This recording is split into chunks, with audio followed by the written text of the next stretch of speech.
We'll be starting thick cylinder, and this will be discussed on the basis of the equations that we have developed last class.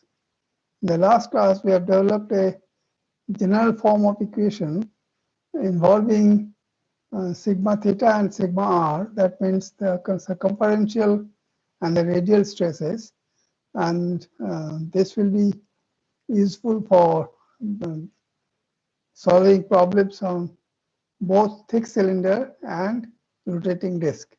But first we'll look at the thick cylinder. So let's look at the equations that we developed in the last class. This is the equation that we developed in the last class. It's a general form of equation that will be useful for both thick cylinder and rotating disk. So the equation I will read again. It is R del square sigma r by del r square plus 3 del sigma r by del r plus 3 plus nu rho omega square r equal to 0. So this is the general form of the equation. Now, since we want to discuss thick cylinder here, and it is a stationary, mostly the stationary situations, because thick cylinders are usually cylinders with carrying high pressure fluids, which are not usually rotating. So we'll take omega equal to 0. And hence the equation reduces to r del square sigma r by del r square plus 3 del sigma r by del r equal to 0. So this is the equation we have to solve, and this is the thick cylinder which we'll be looking at. Thick cylinder with both internal and external pressure, and this is the thickness. Of course, in this view it is exaggerated. Thickness is not so much. It is usually around 10% or a little more than the radius. Anyway, so this is the schematic diagram of the thick cylinder that we'll be discussing. So let's look at this equation. In this equation, the usual form of a solution is an assumed value, and we can consider a solution sigma r equal to c r to the power n, and we find out the n, and that will give us the form of the solution. So we substitute the sigma r in this equation, and we get, of course, r remains as it is, and then differentiating sigma with respect to r twice, we get c, of course, and then n into n minus 1, because we are differentiating it twice, and r to the power n minus 2. And r, of course, remains where it was. And then here it is 3 into del sigma r by del r, once differentiation once by with respect to r, and that will give us 3c r to the power n minus n, and of course n will be there in front. So this will give us and this will be equal to 0.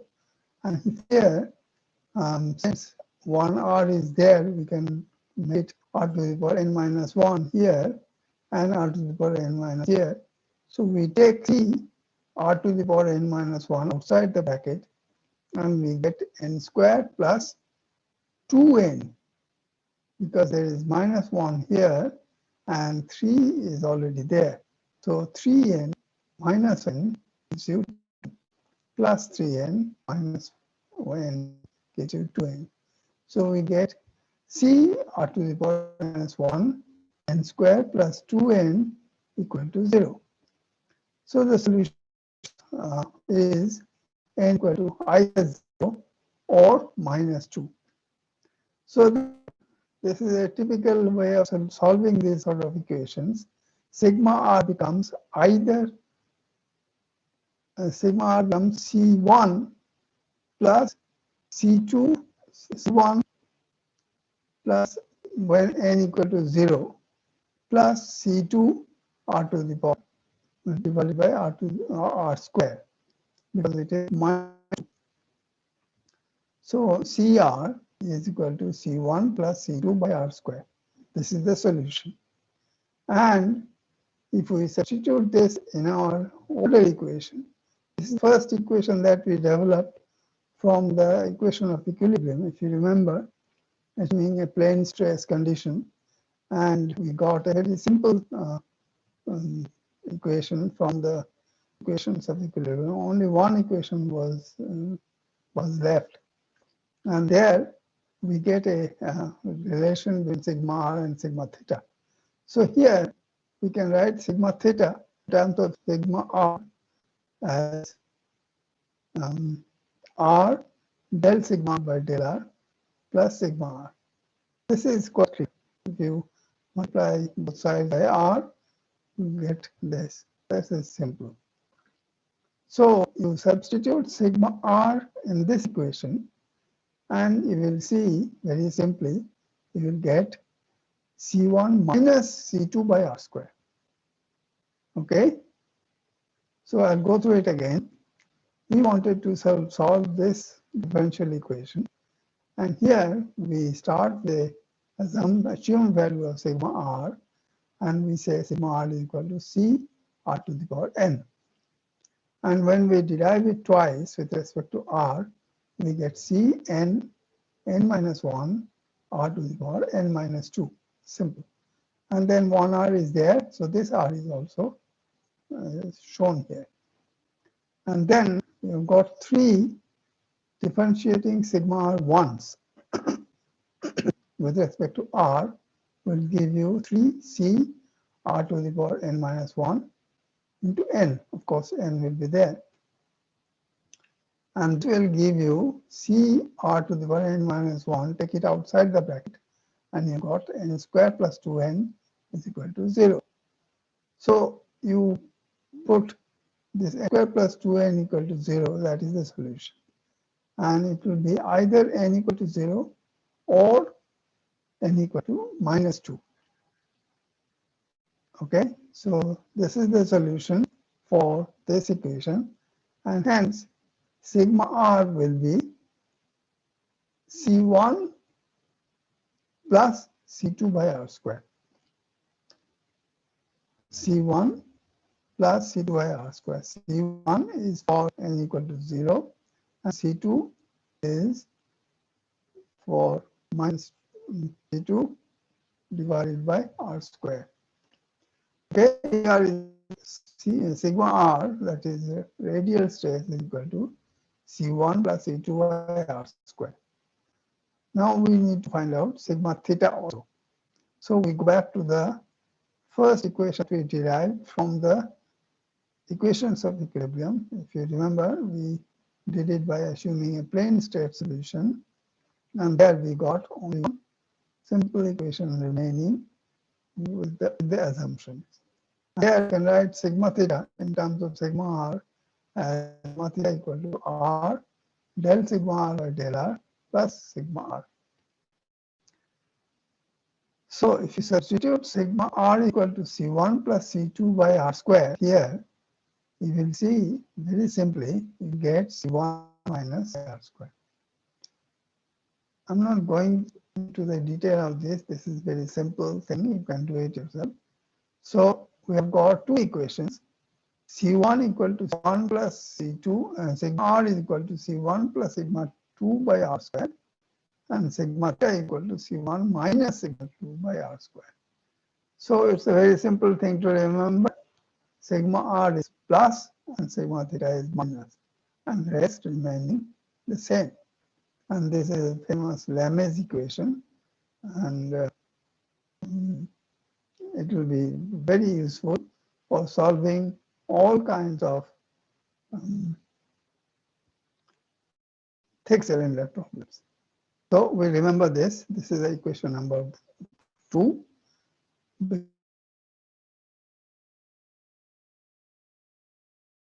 Because so sigma r and sigma theta is C1 minus C2 by r square.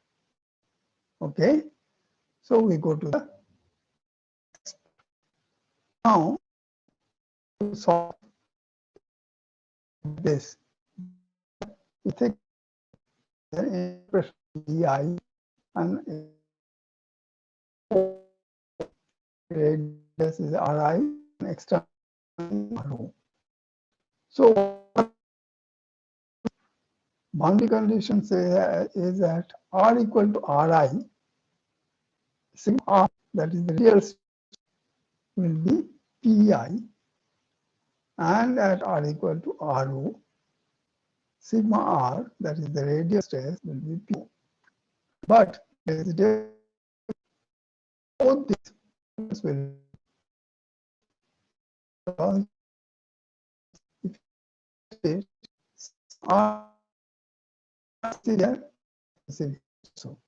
so when we give the boundary condition, we write at r equal to ri, p equal to minus pi, and at r equal to ro, p equal to minus p naught, po.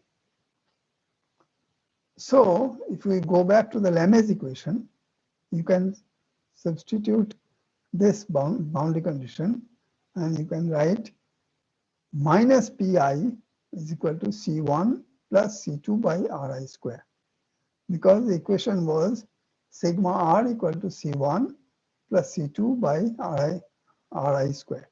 So instead of sigma r, we write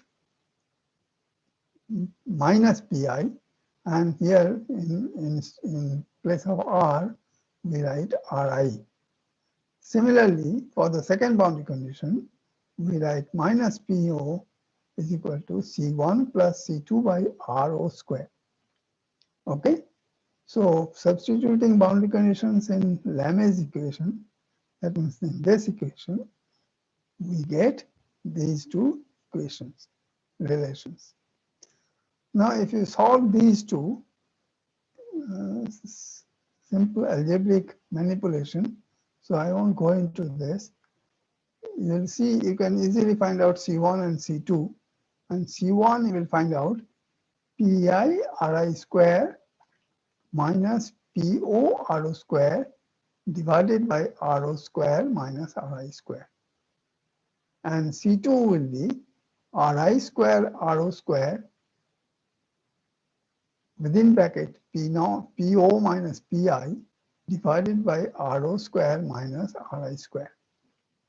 So these are the two constants that we got in Lamez equation.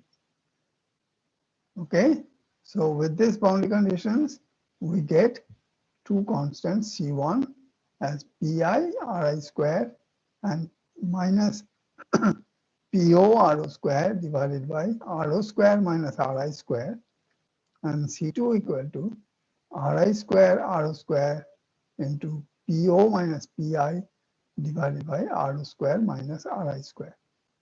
So when you substitute this in Lamez equation, you get sigma r is equal to C1 plus C2 by R square. So this is C1, so we substitute C1 here, and plus C2, this is C2, so we substitute C2 here, and 1 by R square. Similarly, sigma theta is very symmetrical, very easy to remember.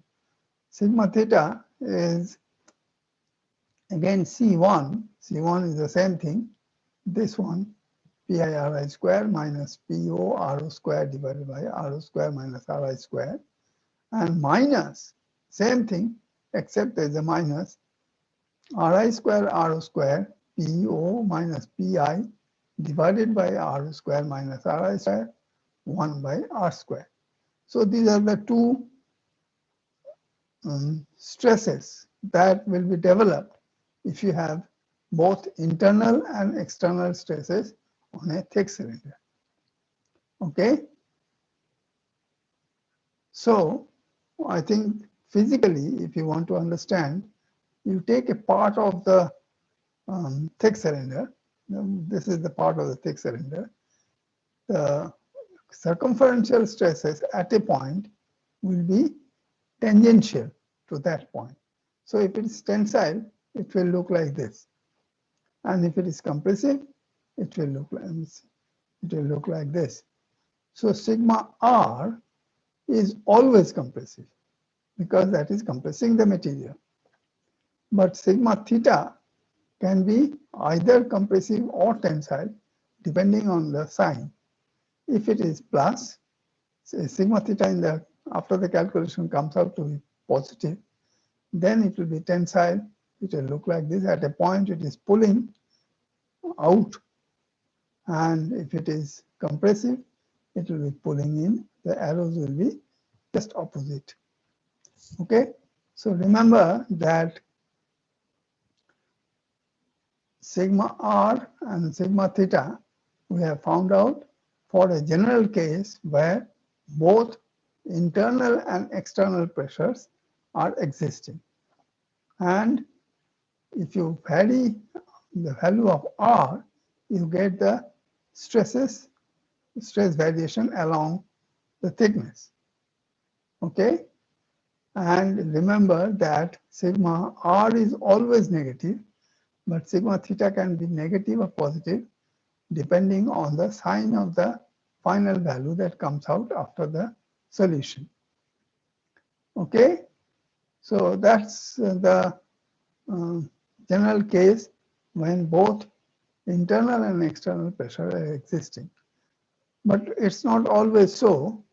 In most cases, we have got cylinders, we get cylinders with only internal pressure, and external pressure is either an ambient pressure or not much. Usually the internal pressure is so high that the ambient pressure can be neglected. So we take a case first where PO is 0 or neglected, and that is, there is no external pressure. So what will be the form of the equation? Let's go back here. In sigma r, put PO 0. So in the first term will become pi Ri square by Ro square minus Ri square. In the second term, you put PO 0 and you get Ri square by Ro square. Pi Ri square, same as here, pi Ri square divided by Ro square minus Ri square, and then this Ro will come out and we'll have Ro square by R square. So it will look like this. Pi Ri square divided by Ro square minus Ri square will be there, and within the bracket you'll have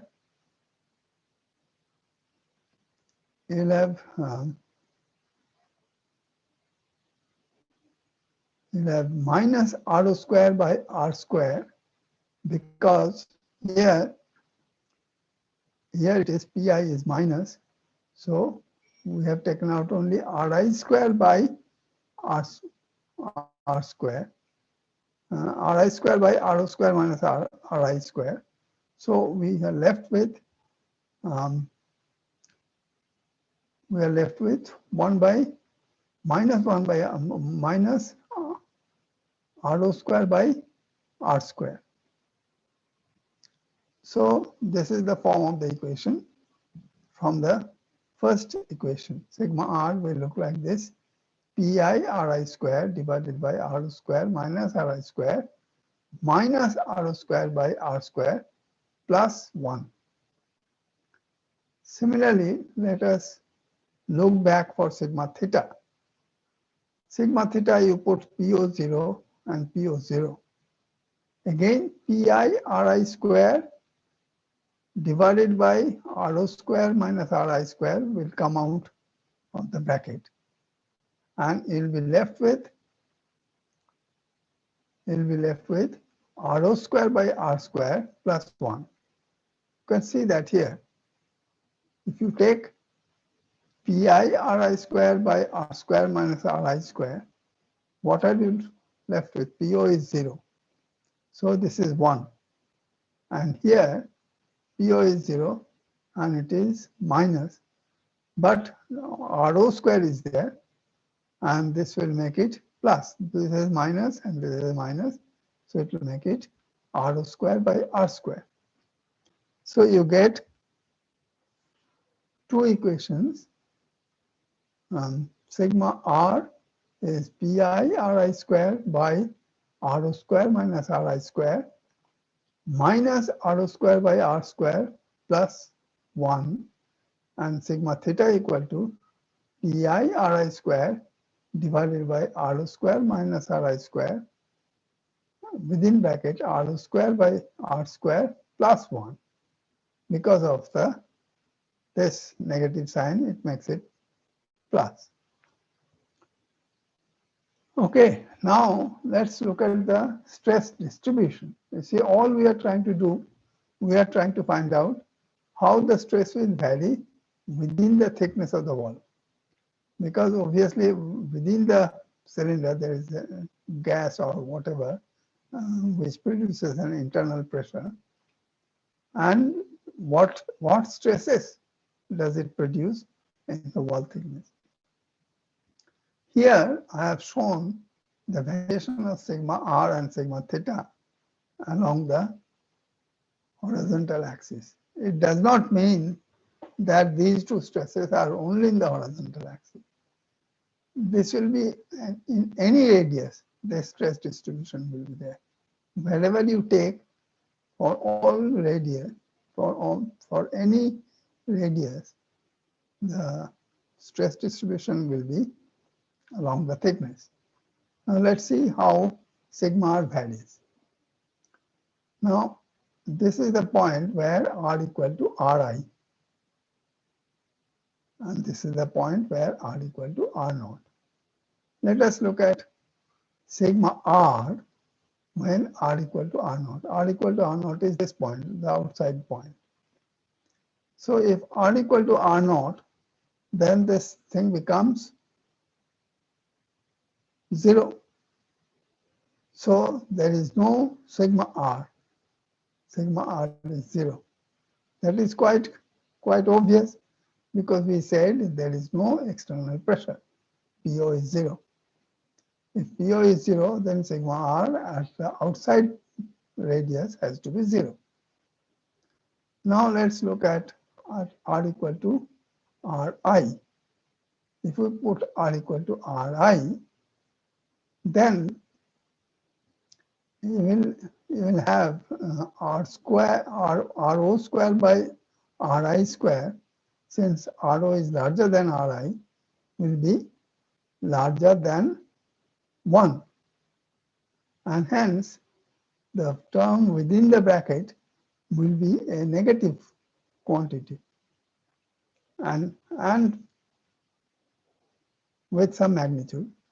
So it will be something like this. So this is the sigma r, a negative value,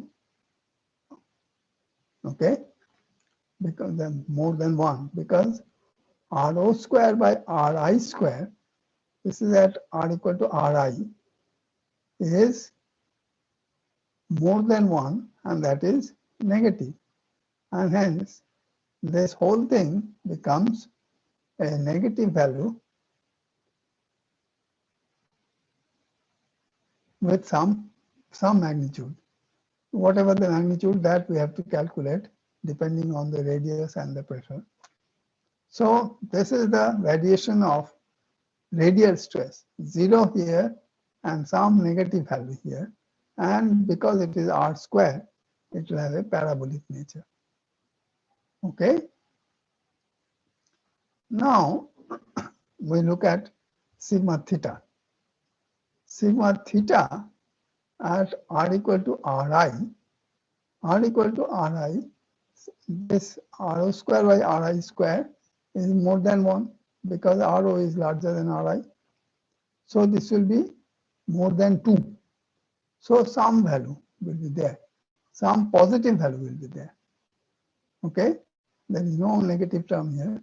So there will be some positive term here. So this is the upward indicates positive stress.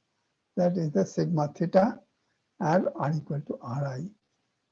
When you take r equal to rho, then it becomes 1, so it becomes 2. So that was more than 2, and this at this point it is 2. So 2 into whatever this value is will be here. So both has got some magnitude, positive value with some magnitude. Okay, and it will have again a parabolic variation because of the r square. Okay, so we say that if the external pressure is 0, we have got the stress variation across the wall thickness. Sigma r is negative. At the outside radius, it is 0, and then it increases to some value at the inside radius. And the sigma theta will have a positive value at both the inside and the outside radius, and it will have variation something like this, again a parabolic nature. What type of parabola? That's difficult to say without solving this equation. Okay, so but this is the general nature of the stress. Sigma r, negative value, starting from 0 at the outside and some negative value, and sigma theta, some positive value at the inside radius to another positive value, but a lower positive value on the outside radius. Okay, now there's something to note here. If you add up sigma r and sigma theta, you will see you will get a constant value, because the only variable here is r. So r goes out, so you get only 2 into pi ri square by r naught square minus ri square, which are all constants. So sigma r plus sigma theta is a constant. What does it mean? If you put it in the Hooke's law, epsilon z is equal to sigma z minus nu sigma r plus sigma theta. Okay? It is same as the Cartesian, but only in r theta z coordinate.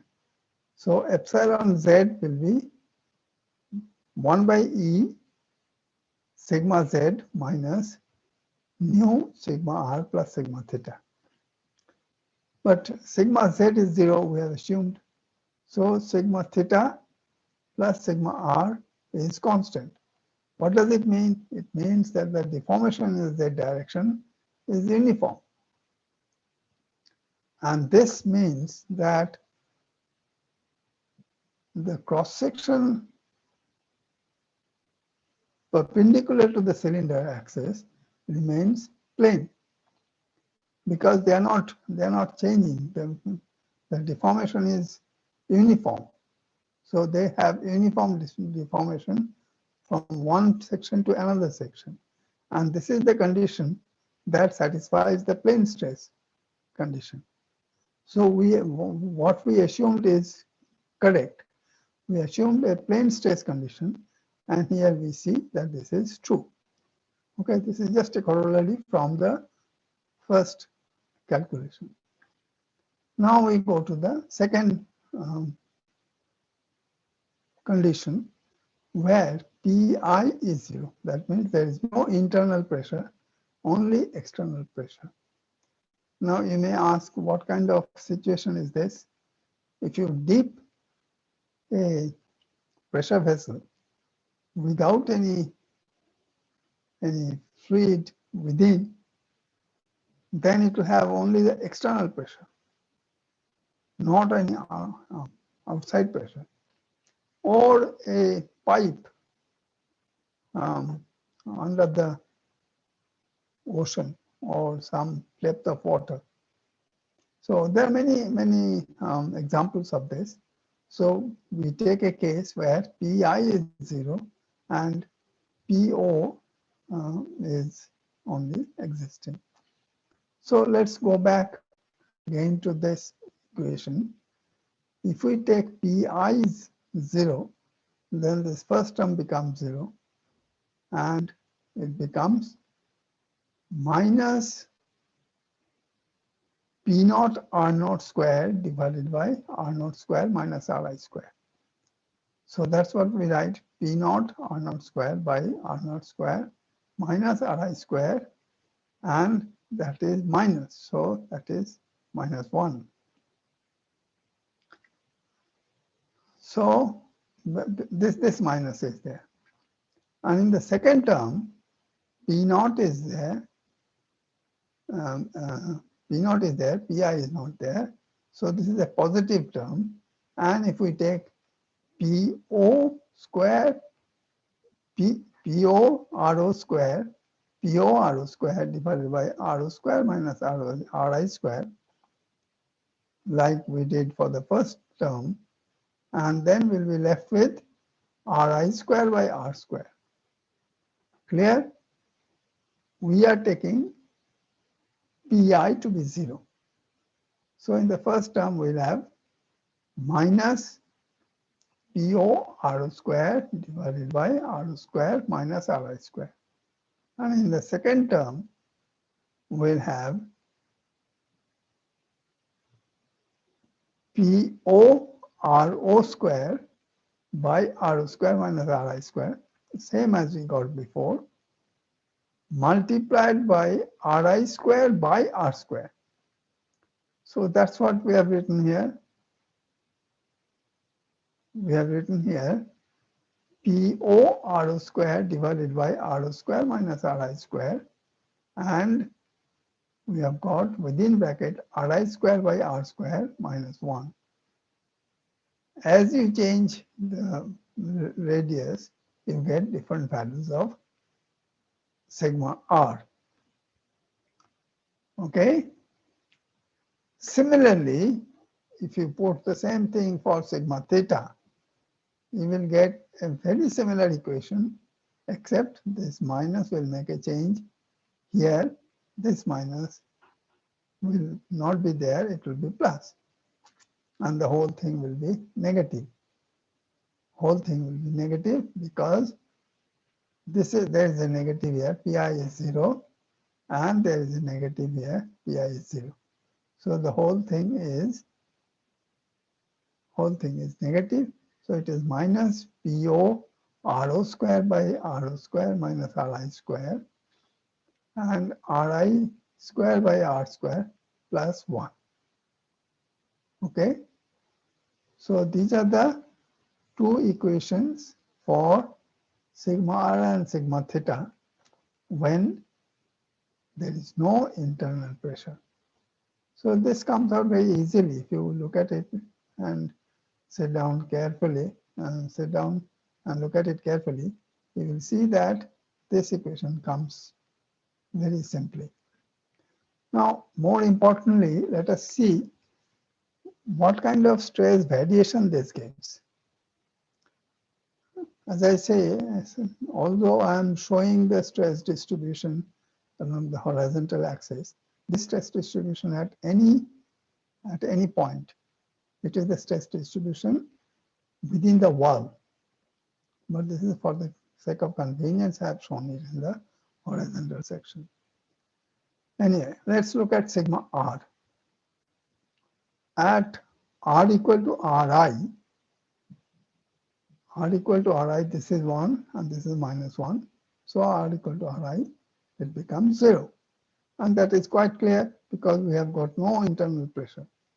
So at r equal to ri, this is 0. And at theta, sigma theta, r equal to ro. So ri square by ro square will be less than 1. So it will be 1 point something. But the whole thing will be negative value. So it will have a value, negative value here, and it will have a variation from 0 to this. Now this parabola, it will be parabolic because of r square. Whether it is increasing or decreasing, that will depend on the type of the equation. And I think I have shown it like this, but it could be something else also. But it will be parabolic, second order parabolic. Okay, that is sigma r. Sigma r, that is the radial stress, will vary from 0 to some negative value, from inside radius to the outside radius. Sigma theta, on the other hand, will also become negative because the whole thing is negative, and it will be at Ri equal to R naught. It will not be 0, and Ri equal to R equal to Ri will also not be 0, because let's take at R equal to Ri, that is this point, at this point. So R equal to Ri means this is 1, so it will be 2 into this, so some value, some negative value. When you take Ri or R equal to R naught, then this value will be less than 1, so it will be 1 point something. So this is 2 into this value, and this point will be 1 point something into this value. So both will be negative, but the stress near the inner cylinder, inner surface will be higher, for sigma theta. But for sigma r, stress at the inner cylinder or inner surface will be 0. Obviously, there is no pressure inside the cylinder. So pressure creates sigma r, so there is no sigma r. So let's think about it a little carefully. Having put the value of Pi equal to 0 in the general form of the equation, we get two equations like this. PO RO square divided by RO square minus RI square, within bracket RI square by R square minus 1, and then sigma theta minus 1 PO RO square by RO square minus RI square, RI square by R square plus 1. So change is because of see, there's a minus here and there is a positive plus here, but the whole thing is negative. It's simply because of the relation here. This because of this minus sign here. So this is very simple. I think you can do it yourself. And we look at the stress variation here.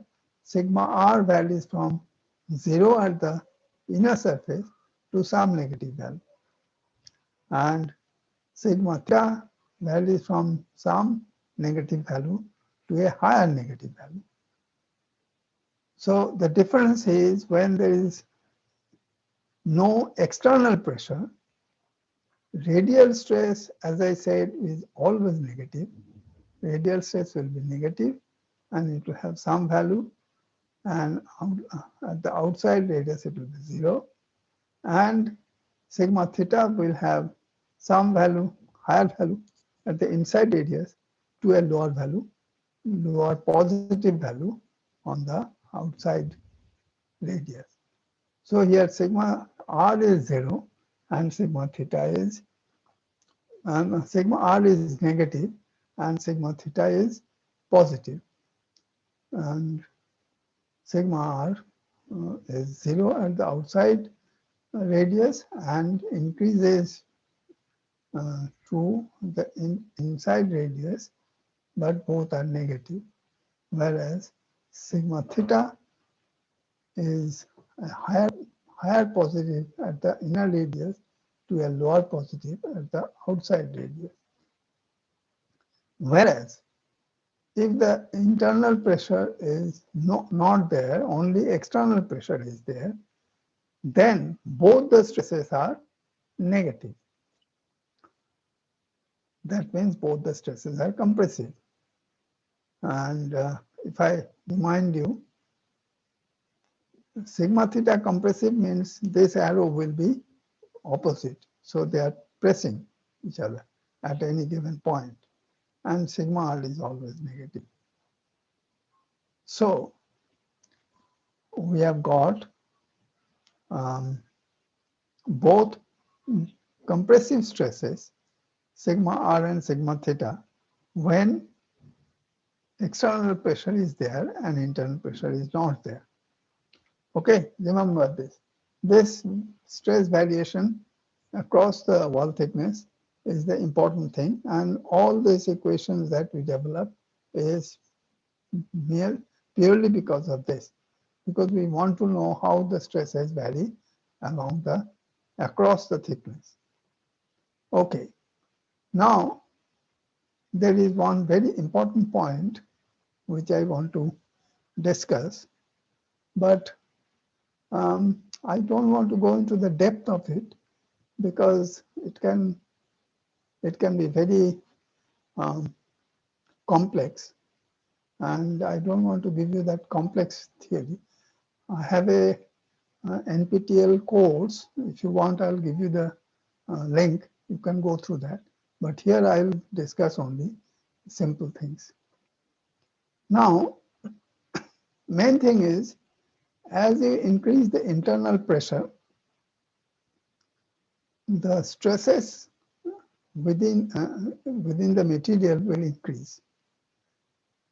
And we have seen that sigma r is, maximum sigma r is at the inside radius, and maximum sigma theta is also at the inside radius. So when pi increases, stresses will be maximum at the inside radius when we take a cylinder with only internal pressure, and that's the usual case. So when pi increases, there is a tendency for the material near the internal radius, inside radius, to yield plastically. Obviously, if the stresses exceed the yield stress, it will yield plastically. But note carefully, sigma r is not very critical, but sigma theta is critical, because sigma theta is pi multiplied by some value which is more than 1, because rho square plus ri square divided by rho square minus ri square is definitely more than 1.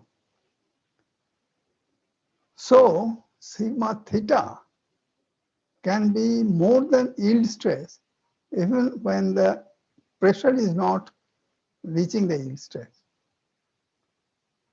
Try to understand this. The pressure within the wall, within the cylinder, is increasing, and at some point it will start yielding. Yielding means plastic, in general, plastic deformation within the material. And the plastic deformation will start at the inner radius. So sigma theta, when pi increases, sigma theta may reach yield stress even when pi has not reached yield stress, because pi times more than 1, 1 point some value, 1 point something into pi is sigma theta. So sigma theta will reach yielding even if pi has not reached yielding. That's what I'm trying to say. So there is a problem that you cannot increase the gas pressure within a cylinder to an extent even when pi is up to the yield point. Normal condition is that we don't want to increase the pressure up to the yield point. But here we can't even reach the yield point because before that sigma theta has reached yield stress. Is it clear? I'll go through it again. As Pi or internal pressure increases, since the both sigma r and sigma theta are maximum at the internal inside radius, there is a tendency for the material to plastically deform. And this will occur even when Pi has not reached the yield stress. Normal thinking is that if the internal pressure has reached the yield stress, it will material will yield. But here it will yield before that because of this equation. This equation says that sigma theta is 1 point something or more than 1, maybe 2 or 3, depending on the values of RO and RI, Pi. So even when Pi has not reached sigma yield stress, sigma theta will reach yield stress. So we have to be a little careful. That's the main message of this equation. How do we become careful? We don't increase the gas pressure. We don't allow it to allow the gas pressure to reach even yield point much before the yield point. We should stop it. Now there are ways of increasing the elastic strength so that we can apply higher gas pressure. And there are 3. Either we shrink a hollow cylinder over the main cylinder. That is the usual thing. I think you have seen it in the strength of material, that shrink fit of a hollow cylinder within a larger cylinder. You heat up the hollow cylinder and put it inside the larger cylinder, and when it cools, it will have a shrink fit. That is the first thing, that shrinking a hollow cylinder over a main cylinder. Then I'll show you the picture. This is the main cylinder, and over which you have put a hollow cylinder. So when you put that, this cylinder goes inside this. So this cylinder will have a compressive stress. Remember, in all cases, compressive stress is useful because if it has to reach the plasticity, it has to first come to a positive value and then go to a higher value. So compressive stress is always useful. So when you put this main cylinder within the hollow cylinder, then you are applying a compressive stress on the outside boundary. And then you have got a stress distribution like this. Okay? So we put a hollow cylinder over the main cylinder and do it by shrink fitting. And I think you know what is shrink fit. You heat up and then put the main cylinder over the hollow cylinder, and when it cools, it will have a shrink fit or interference fit. Then another way is to have a multi-layered or laminated cylinder. What you are trying to do is you are adding more material so that it can take larger pressure. So here, this is your main cylinder, and you are adding up lamination. You put 2 lamination like this and weld it here, and take another layer and weld it there. But you don't weld it at the same point. You stagger the welding. Here you put the welding here you put the welding here, so that if it fails, it does not fail together. So this is a multi-layered cylinder where you put lamination over the main cylinder. So this way also you can increase the strength of the elastic strength of the cylinder. Okay, there are more details of this. As I say, I am not going into the detail. I'll give you a link of my NPTEL. You can look at it carefully. Okay, now there is another method which is called autofrettage. This is very interesting and very clever, I would say. I'll discuss it in a only in a simple manner, and I'll not go into the mathematics of it. As I say, you can go into the mathematics if you want later, but try to understand this. Suppose this is your cylinder and you have got an internal pressure. So the internal pressure will give you a maximum stress, both radial and circumferential stress, Hope stress, at the inside radius. So as P increases, it will have plastic yielding starting from inside radius. So when you increase the pressure, the plastic front will move slowly inside the material. Suppose A is the main cylinder with the inside pressure, and the plastic front has moved up to B circle. At that point, if you stop the pressure, if you withdraw the internal pressure, that means there is no pressure, then what will happen? The material between A and B has yielded plastically, but between B and C, it is elastic. So what will the elastic part do? It will try to come back to its original position, and hence it will produce a compressive stress on the B circle. Okay? And that compressive stress will give more strength. That means you have got a cylinder where some part of it is already plastically yielded, but it will still work and it will take higher stress than an ordinary cylinder can take. Is it clear? And go through it again.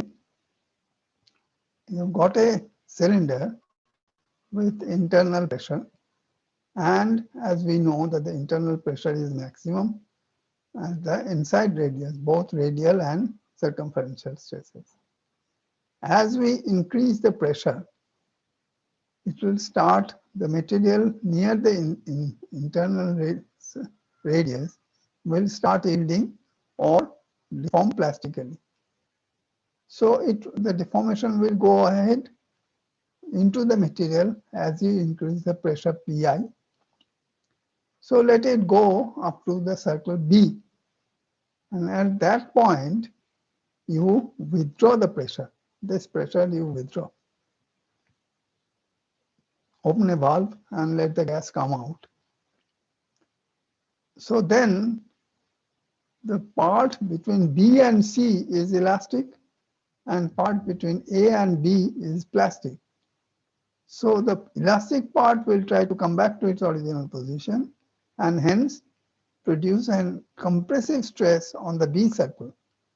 And this compressive stress will give an advantage for carrying higher pressure, because compressive stress is always good, always helpful. When the pressure is higher, this yielding will always be is already there, but it cannot yield further because there is a compressive stress. So the stress has to overcome this. That means you can apply a higher pressure than the yield pressure, although some part of it has already yielded. So this is called autofrettage, and it's a very clever way of uh, increasing the elastic strength of a cylinder.